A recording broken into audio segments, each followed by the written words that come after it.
There we go. All right, guys. So welcome everybody, new and familiar faces. If you want to drop into the chat, just say hello, who you are, where you're from, what you're doing. This is a smaller group of people, typically. So for those of you that might be new to the space, this is our SNAP E&T community of practice, mostly built of ESCs and nonprofits that are either current SNAP E&T providers or have gone through a previous SNAP E&T cohort and are maybe in a holding pattern or waiting to onboard as a provider or recently onboarded. So these topics are typically advanced or built for existing providers. So some of the topics can be a little bit advanced. We also hold a open office hour, like a drop-in opportunity for folks to come in and ask questions that they have. You can also request one-on-one technical assistance if you would like to re-engage with our TA team through through your involvement in our community of practice. More on how to do that at the end of our presentation. Any quick questions before we jump into our training, since we have some new folks?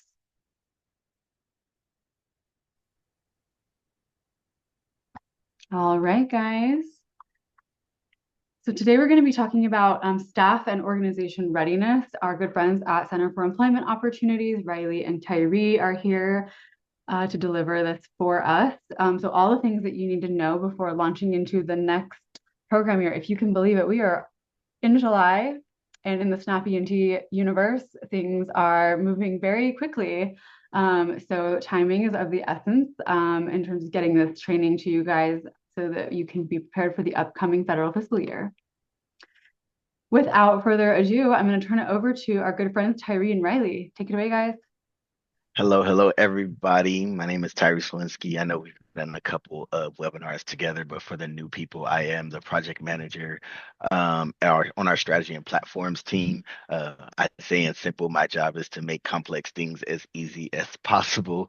I try to do that my best. I promise I won't make you hungry this time. If you were with us last time, we did talk about the salad thing, but I am hungry, so I promise, but maybe or maybe not. I'll pass it to Riley to introduce herself before we go into our agenda for today. Thanks, Tyree. Yeah. Hi, everyone. My name is Riley Webster. Some of you look familiar, and for those of you that I haven't met, I am on the policy team here at the Center for Employment Opportunities. And so that means is that I oversee kind of all of our government partnerships, but one of our biggest government partners is through our SNAP E&T programs. We are a provider ourselves, so that's kind of the lens that we bring to the work today, and just excited to get into it. Thanks, Tyree. Perfect. Well, let's go ahead and go into our agenda. Before we go into that, if you could give me a reaction, I just want to make sure people know how to hit their Zooms. A hi is fine, or whatever is actually the closest to you. Oh, I see a clap going up. I see thumbs. Oh, that's Riley. Awesome. Good. So it looks like what 4 out of 16 know how to do it. No, we're getting more. I see. Oh, thanks. I see a heart, Taylor. I needed that. Thank you. Perfect. You will be using your Zoom reactions a lot today, so I'm glad that you guys know where they are. As usual, there's something creative, interactive with us. Just to keep you guys on your toes, but also to keep you guys engaged. Today, we'll be focusing on staff or organization readiness for delivering SNAP E&T services. Quick look at our agenda. We're going to start with the light icebreaker to help us reflect on where our organization currently stands. Then we'll walk through two core types of capacities that support strong SNAP E&T programs, which are program operations and administrative and compliance. Oh, compliance. Don't we always love that word? Within each category, we'll explore specific capacity areas and use real world scenarios to help bring these concepts to life. To keep it interactive and engaging throughout, we'll invite you to interact using Zoom reactions so we can keep it engaging and reflective. Finally, we'll wrap up with tools and resources you can use to assess your own organization's readiness and take next steps after the session. We're going to go over the information today, but there's going to be a more detailed slides at the end that we'll send. So if it seems a little brief, don't worry about it. We have something for you to go if you want to go a little bit deeper. So let's go ahead and get to the icebreaker, my favorite part of the presentation. Um, SNAP E&T check. How ready are you?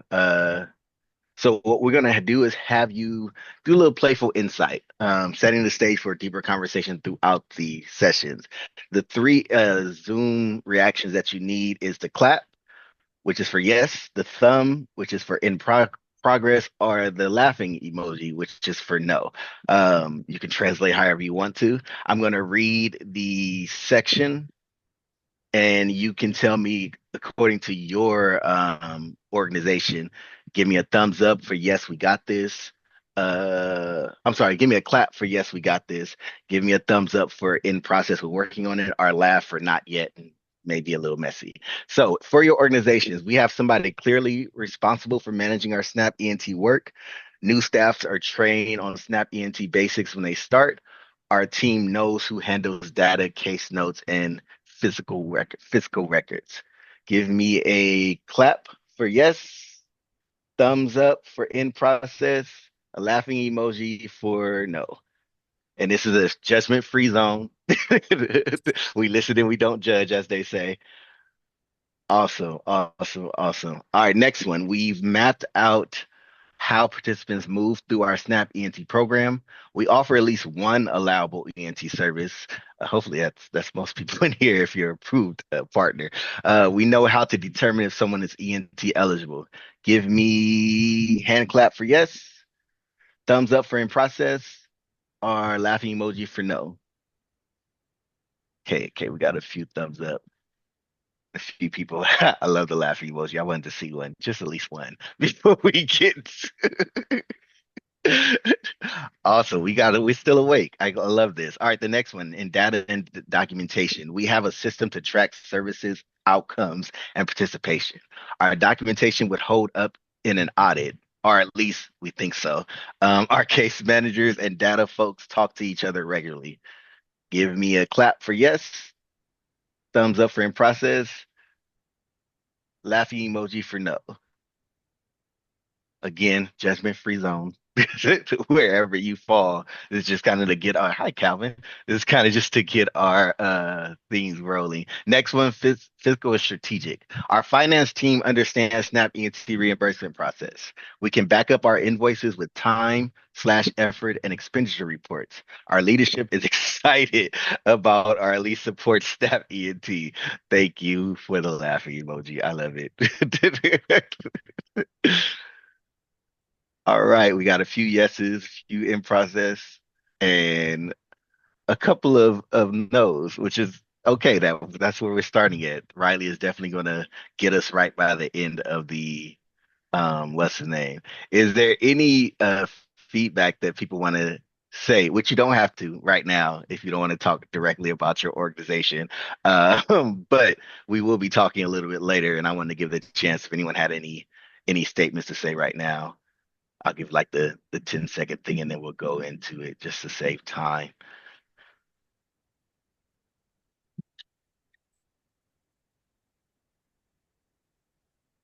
Awesome. Let's go to the next slide. Talking about types of capacity, program alignment versus compliance.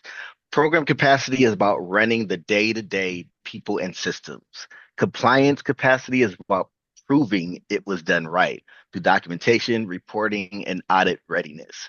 To better understand how staff and organization readiness shows up in SNAP E&T, we're going to break it down into two core capacity areas. First, we have program operation capacity. Again, this is all about people and systems that run the day-to-day of your program, from delivering services to managing participant flows.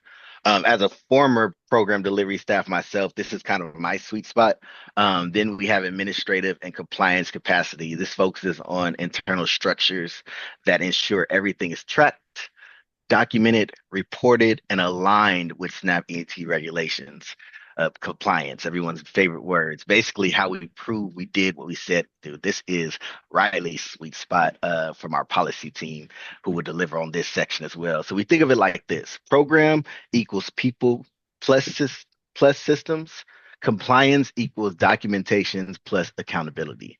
We need both working in sync to deliver effective and compliant SNAP E&T services. I don't know how many times I'm going to say compliance before we finish this SNAP thing. Let's go to the next slide.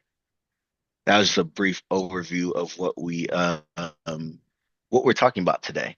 Uh, we're going to start off with program operation capacity. This is the backbone of your day-to-day SNAP E&T delivery. And I'm not just saying that because I was in program delivery. I might be a little biased. I'm not sure. It focuses on having the right staff, systems, and workflows in place to provide services smoothly, effectively, and consistently. We're going to take a closer look at two key areas that make up program operations. That's staffing and roles and service delivery infrastructure. So let's go ahead and jump into that. Um,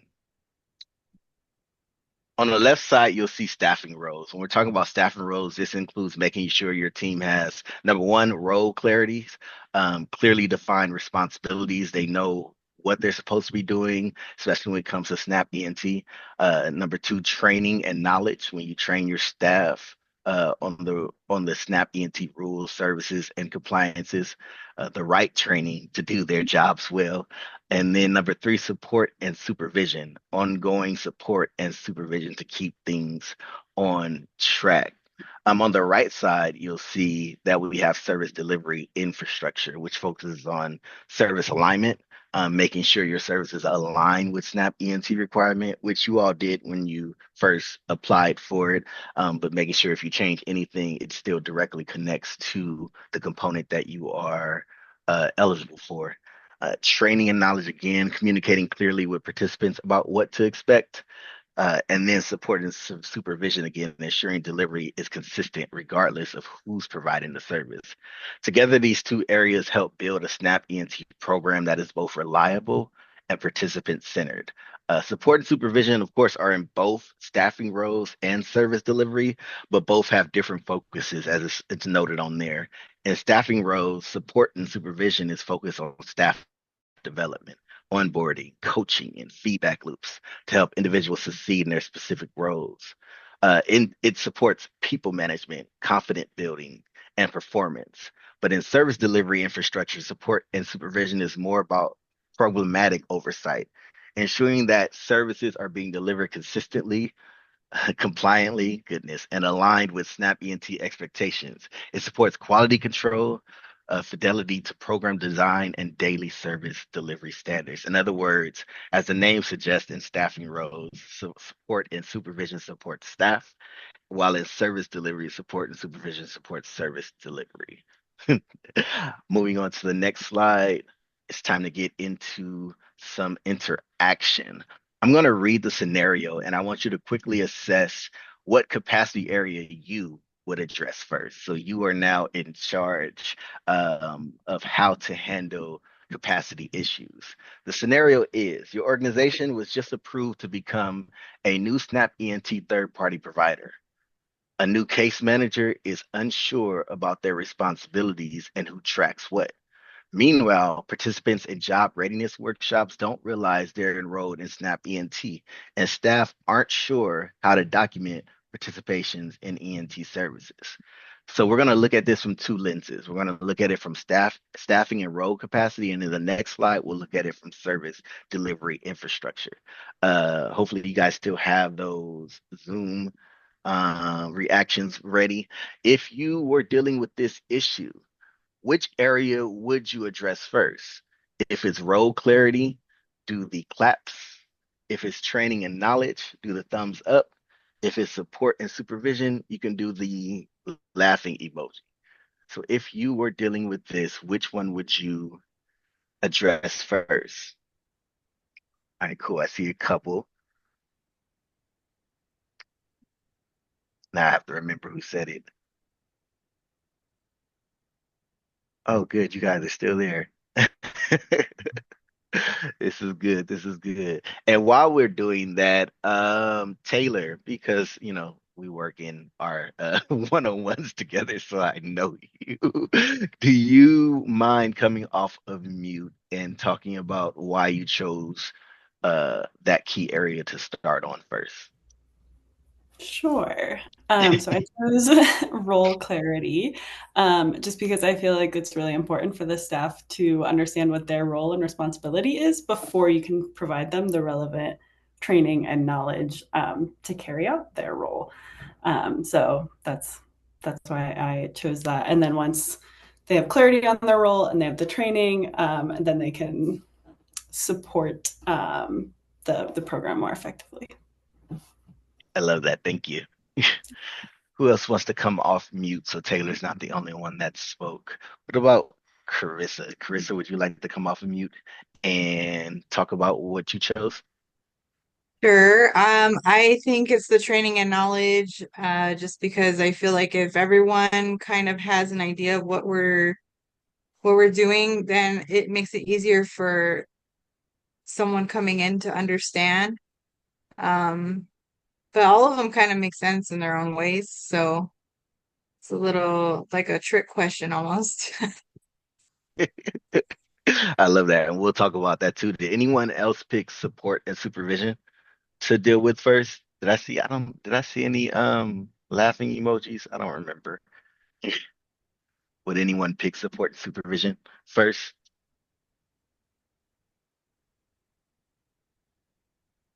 Well, if you're like me, you want to know what the right answer is. So, is there a right answer? Not really. The scenario highlights breakdowns across all three staffing capacity areas. The case manager isn't clear on responsibilities. That's a role clarity problem. Participants don't know they're in SNAP E&T. That reflects a gap in staff training and knowledge, and no one's sure how to document services, which could point to missing support and supervision or a lack of standard procedures. So how do we decide where to start? It's about identifying the most strategic starting point.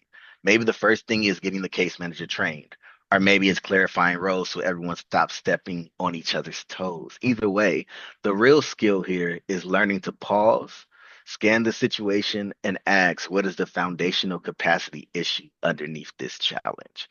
That is the purpose of this snap reaction. So now let's switch and see it from the service delivery infrastructure capacity side. Um, I don't think I need to read it again, but I will as you guys think about which area you would focus on first. Your organization was just approved to become a new SNAP E&T third-party provider. A new case manager is unsure about their responsibilities and who tracks what. Meanwhile, participants in job readiness workshops don't realize they're enrolled in SNAP E&T, and staff aren't sure how to document participation in E&T services. If you were dealing with this capacity issue, which one would you address first? Service alignment, participant communication, or program oversight? For service alignment, you do the claps. Participant communications, you can do the thumbs up. And program oversight, you could do the laughing emoji.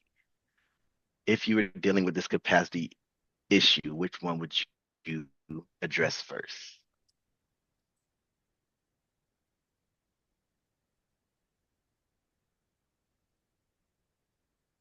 I was like, it went totally silent, which is happy. All right, I see a couple of program oversights.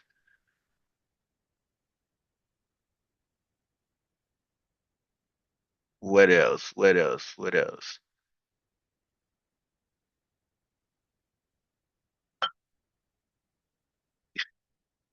Participant communication. Taylor says participant communication as well.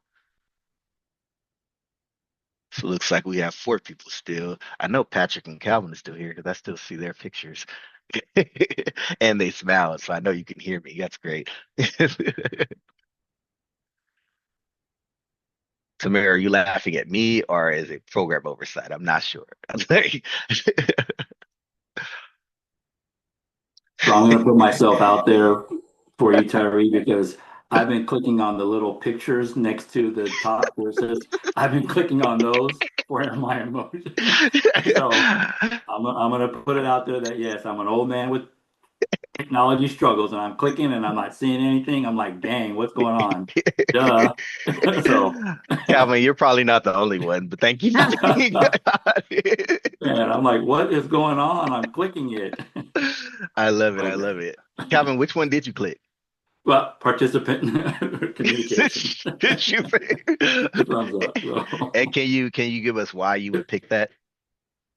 Uh, um, well, I think because I clicked that one 3 times and nothing happened, but in reading it a couple of times, it just seems to make sense with me. And like you said, all of them are play a part in it too. But in going over the participants informed about their enrollment in SNAP and ET, what to expect, that clear communication with the participants, knowing everything that's involved or the majority of everything that's involved that they need to be informed about. And then I'm real big on materials as far as getting a playbook or scripts covered by my managers when it's time to get that information shared with participants. I love And that. that's where I use Chat GTP quite a bit. I love that. And I love toolkits. Those are one of my favorites. Give me a toolkit and a template. Yeah. And, and listen again, we know that most of you picture picture emojis based on your own trauma with your organization. We listen and we don't judge. Is there any questions about program operation alignment or program operation capacity before we move on to the next form of capacity?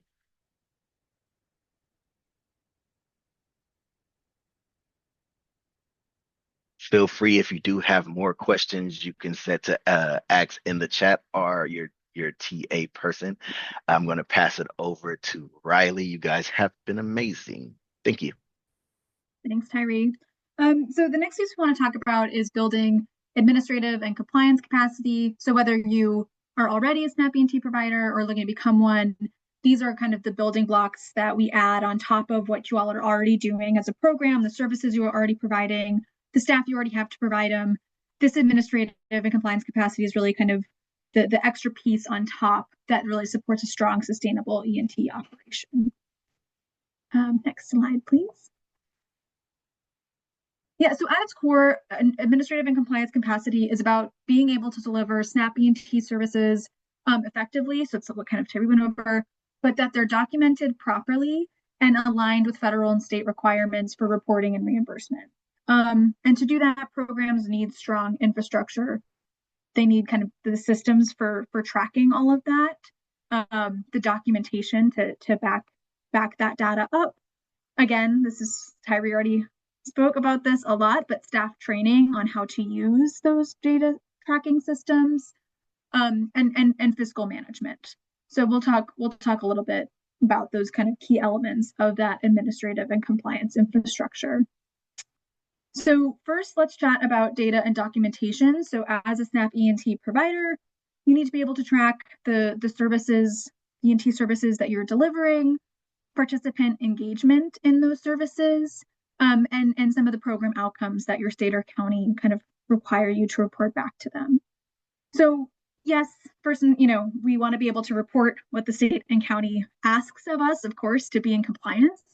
But this isn't just for reporting. I think there's a lot of ways to think about how to build these systems in a way that works for your organization. So not just, again, to be able to fill out the monthly report that you have to, but really so that they're designed to help you understand what's working, what's not, and maybe where participants might be falling through the cracks. So I think that's one thing I just wanted to highlight.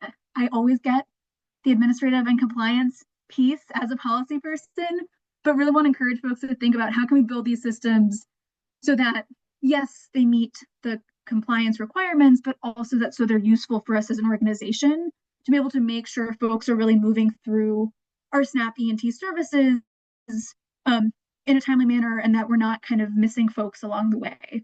I think if these systems are built appropriately, they can be really helpful in identifying kind of like, oh, listen, we're losing some folks here. What can we do about that? So having a tracking system, step one, not just enough to have it, but it needs to be something that is used consistently by staff. you can have a system all you want, but if staff are kind of using it in different ways, it's not going to do a whole lot of good. It needs to be understood by staff. So this is something that, when you first start out can be a little challenging, but hopefully over time is really integrated into folks' roles in a way that feels second nature. Yes, there are some things that you will have to add on to your data reporting structures as a SNAP E&T third-party provider if you're not already tracking, but eventually getting to a point where it feels really integrated into folks' existing roles is kind of where we'd ultimately all love to get. And then, of course, we want it to be supported by clear standard operating procedures. So Tyree already kind of talked about standard operating procedures in terms of service delivery, but this is just as important for data tracking and fiscal management as well. So when it comes to staff training and kind of standard operating procedures, again, having them, like having staff training, having standard operating procedures, step one.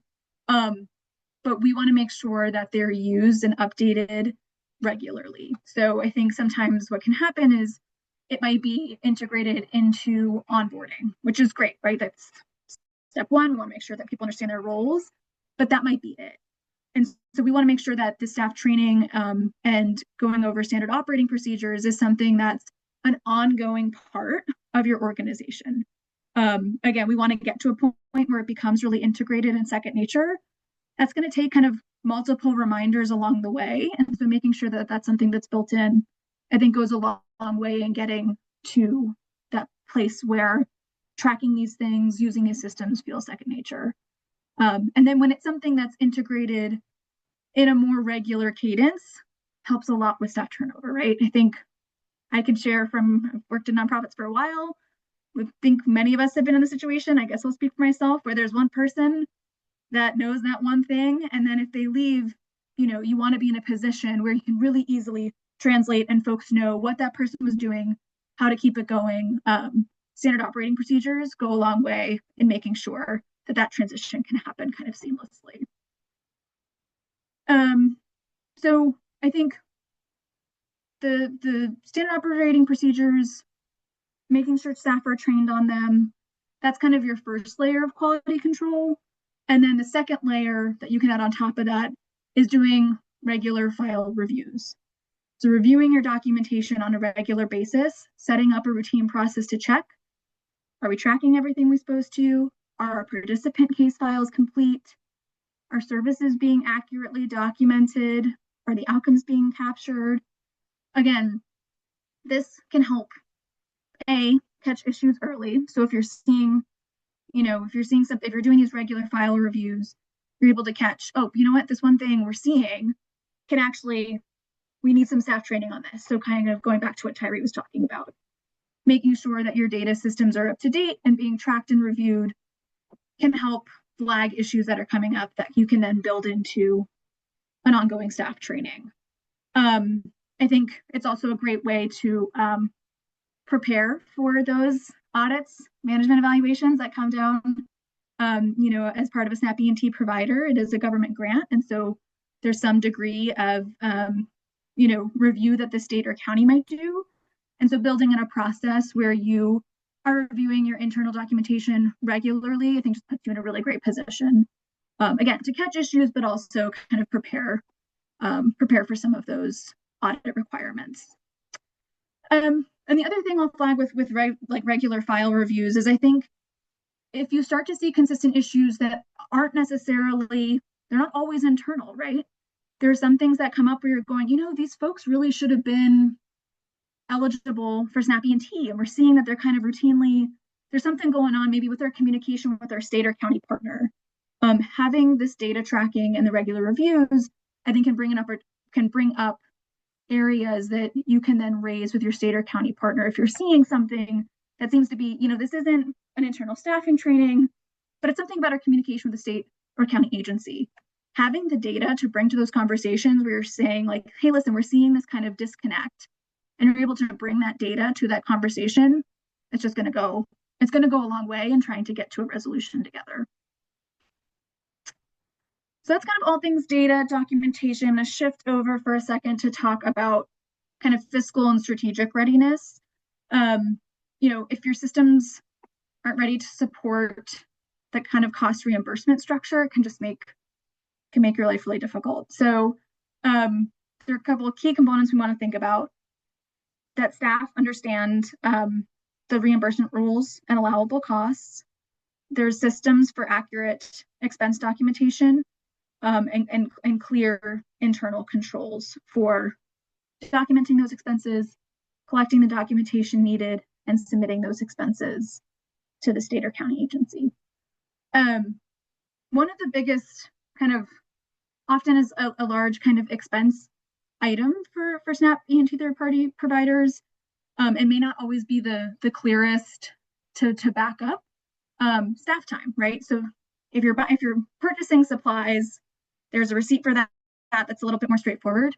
When you're talking about allocating and billing for staff time, you really want to make sure that you have a detailed allocation methodology for how you're allocating staff time to SNAP E&T. That's something that we kind of have covered in the cohort, something that you will had to have figured out when you kind of submit that first budget when you are becoming a SNAP E&T third-party provider. And it's just something you want to make sure you're kind of making sure that you have the documentation to back up along the way. And the last thing, when it comes to kind of, this is more under strategic readiness than fiscal, but we want to make sure that frontline and leadership teams are aligned here. So frontline staff need to know their day-to-day activities, whether it's case management, training, that they're delivering the services.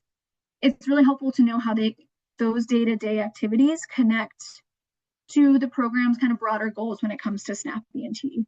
And leadership need visibility into what's happening on the ground so they can make those informed strategic decisions. So like I said, when there are challenges on the front line with determining eligibility, for example, for something going on where it's determining eligibility for SNAP E&T is tricky, it's helpful for leadership to know what those trends are so that they're able to communicate with your state and county partners. So high level kind of recap: to build administrative and compliance capacity, we want to think about reliable tracking systems, clear SOPs, and ongoing staff training on them so that we're not losing knowledge when folks leave, and that it's becoming a part of that kind of, again, just second nature for folks. Doing documentation reviews or file reviews regularly to catch if things are going wrong, and alignment between kind of the staff responsibilities and leadership's strategy and communication with external stakeholders. That's it for that. We can jump into the scenarios in a sec. We have some similar scenarios, but just want to pause to see if folks have questions or if anything is kind of coming up for you all here.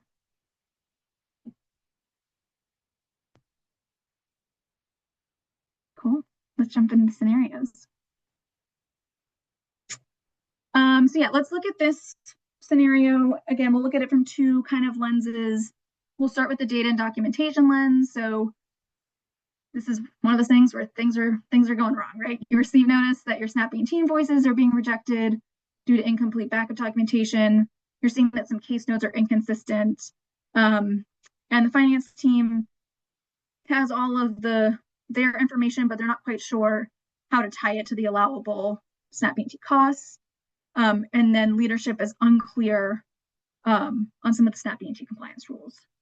So there's a lot here that we need to address, right? But again, what would be the thing that you would want to address first? Where would you start if you're trying to build more capacity around data and documentation compliance? So would you start with, okay, we need to address our tracking systems? If you think that's the place you'd start, you can do the clapping emoji. Do you think it's a staff training issue? If so, it's a thumbs up. And then there's a typo here for the laughing emoji. Do you think it's a documentation review problem? It's that we're not catching things early enough for the laughing emoji.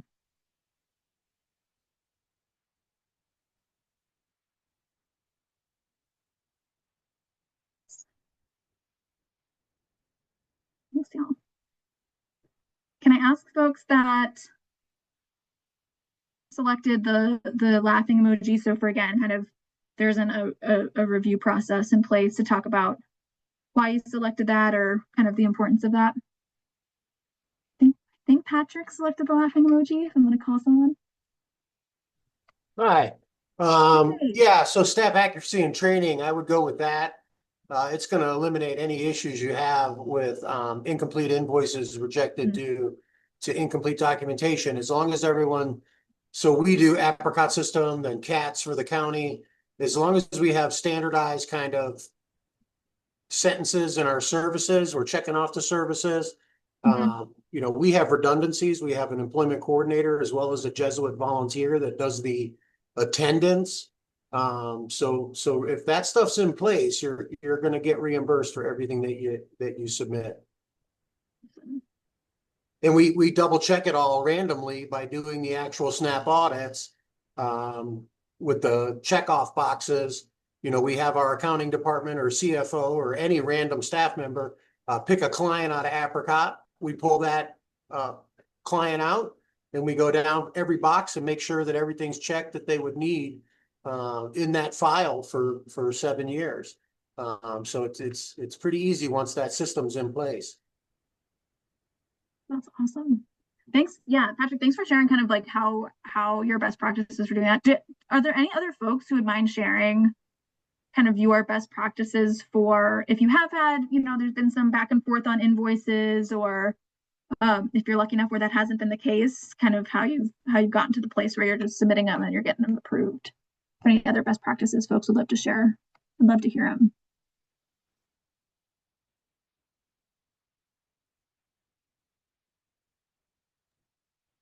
I say for Vallejo, we have multiple sets of eyes on the staff accuracy and training. So our fiscal team, we definitely have our fiscal manager, but then he has two assistants. I'm not sure their title, but that look at the documentation that's being submitted with the invoices.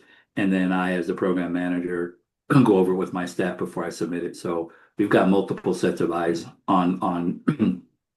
So we try, and we just went through a VFED audit. So it seems like we got through fairly unscathed, but fiscal is always the toughest part. So it's always making sure that we have all that information correct when it comes time for those audits. So we're we're going to start incorporating that audit checklist, so to speak, now. So we'd be better prepared. Thanks for sharing, Kelvin. Yeah, I think we should add that in, Tyree. The multiple eyes, multiple steps of review. I think that's a really great thing to incorporate if folks aren't already doing that into their systems, because it is a lot. It's complicated, and I think, you know, making sure that you have multiple teams looking at things, they're going to bring their own perspective and are going to be able to catch things that, you know, when you just have that one perspective, might not catch. It's a great idea. All right, let's go to the next one.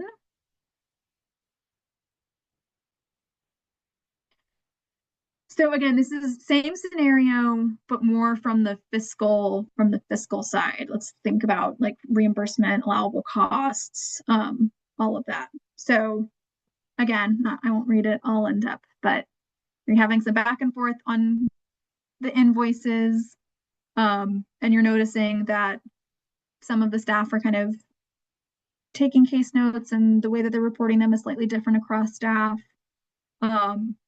There's some differences in maybe how staff are logging their time and effort, and the leadership is not articulating those compliance requirements really clearly to the staff. So from the fiscal or strategic readiness perspective, where would y'all start? Do you think we should first start with increasing our reimbursement knowledge? If so, it's the clap. We need to kind of improve our time and effort tracking. That would be the thumbs up. Or hey, leadership really needs to kind of take a pull up, get it, and do some long-term planning on the strategy for SNAP E&T and communicating that to frontline staff. That's the laughing emoji. So in this case, from the fiscal lens, where do you think the most important place to start to address some of these problems are? Yep, seeing lots of claps.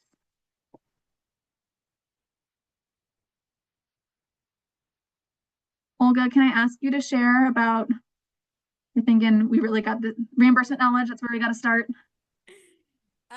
So we currently don't have the SNAP program, but I was a manager for the AmeriCorps program before. And AmeriCorps has tons of documentation, and we work with reimbursements with Youth Build Global. So accounting department had to understand everything about reimbursements and what kind of documentation is needed, what are sufficient documentations to submit for every single penny we, you know, purchase. Everything that we purchased uh, had everything in there, what they required. So the fiscal had to be very knowledgeable on all of that documentation that needed to be reimbursed, what needed to be on there, and for, staff allocations as well, because it was a bunch of other staff members in the budget as well. So, yeah, I learned from them, everything that, had to be submitted. And we would do cross training with coordinators, with managers, with leadership. The fiscal staff would actually train us on how to, what are the documentations needed to be submitted. That's great. Yeah, cross-training, another best practice that fits really well into making sure folks know what they're supposed to be doing and are learning from each other. Yeah, I was gonna ask a quick question regarding this group. Is there a possibility that we could get like a list of, everybody that is here so we could kind of do best practices, call each other out if we have any questions or how they're tracking the SNAP program into everything that is in compliance, so that we could, reference with each other? I think that's a great. I mean, Samantha, I think we have the list of folks. Yep, yeah, she's already on it. Yeah, I can send a list of everyone that's on this call today. Since you're asking like this group specifically, and share that out when I send out the follow-up. Awesome, thank you.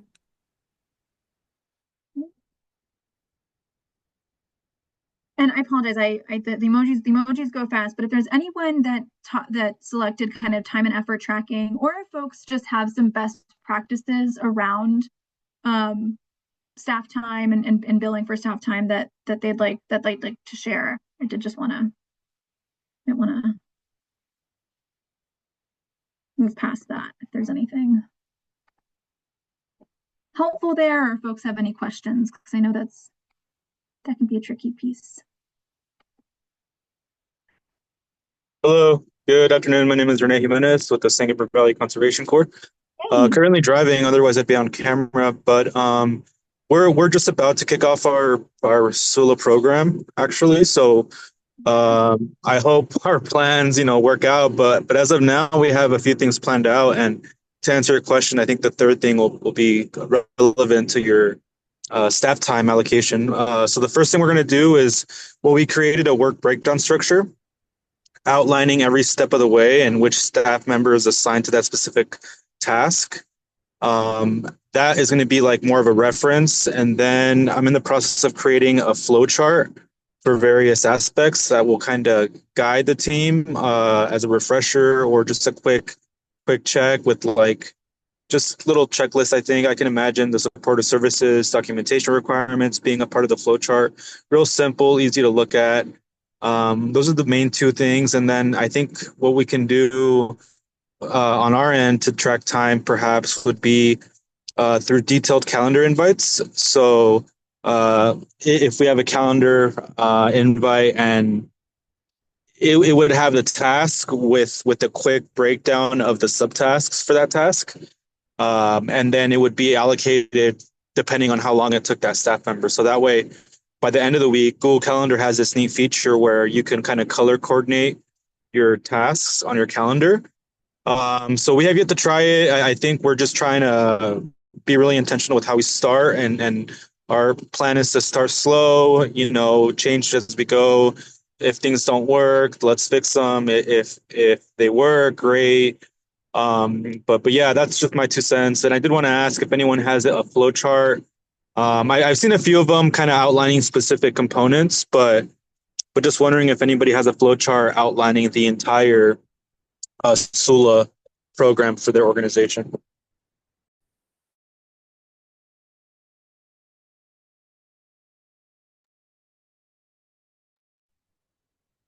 There are folks on the call that have it specifically for SULA. Let us know in the chat.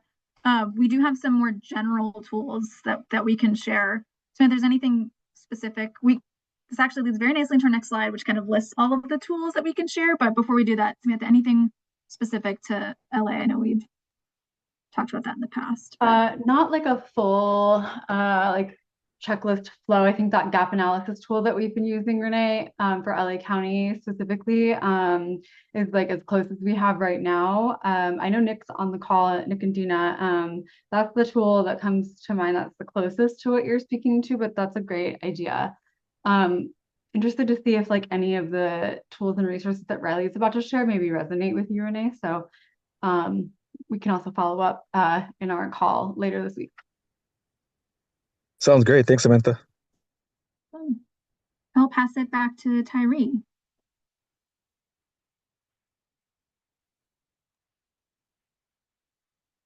Go ahead to the next slide, Samantha. Yeah, there we go.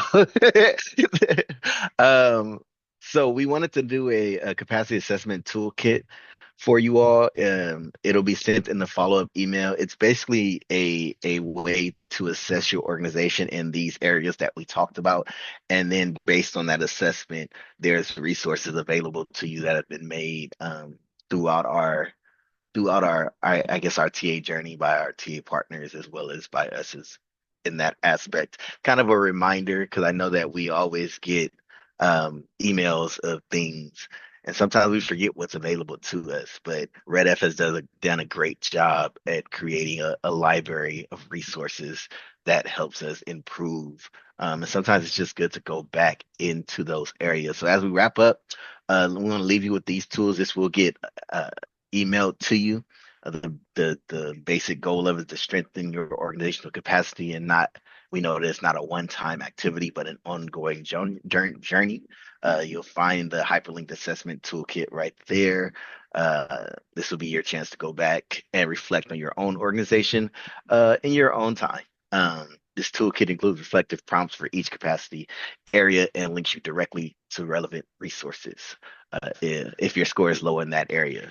We'll include it, of course, in the copy of the presentation, and I will pass it to Samantha to go over the last steps.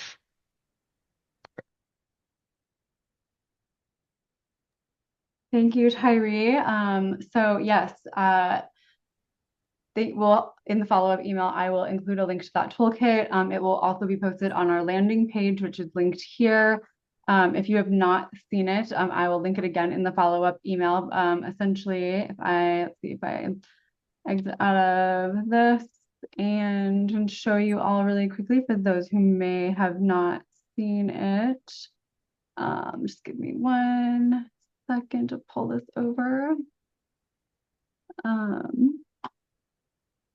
You can all see my screen. So this is our landing page. It has all of our recordings and of our previous trainings. The link in the follow-up email will be included. The password is all caps community. So there's a lot of links and resources and things here, but the recordings are posted next to the training. So you just have to click on the YouTube embed link and it'll start playing right there for you. And then down here, we have a ton of tools and resources. There's a lot to sift through, but I try to link the relevant tools right next to the training itself. So for example, in May, we talked about how to talk about your E&T program. Slide deck here, recording here, and then that checklist that the EO built is linked right next to it for simplicity. So next steps, check out that page. I will include all of these in our follow-up email. We have an open office hour scheduled for August 6th, 2025, is at 11 a.m. PST. If you want to drop in, please do so. If you would like to request one-on-one technical assistance, I know some of you have reached out about that and have gotten scheduled with our TA team. Please reach out to me directly and we will get you on the calendar. That's an open invitation to all of you at any point through the end of September 2026. A survey will also be coming out in that follow-up email. Please take it so that it'll help curate our content, our next sort of docket of content as we wind down this series, pause for a month or two, and then relaunch with our new schedule in the early calendar year, potentially December, but December is kind of tricky because folks are on vacation. So please look out for that link, take it, let us know your feedback, the good, the bad, and the ugly. And that wraps us up for today.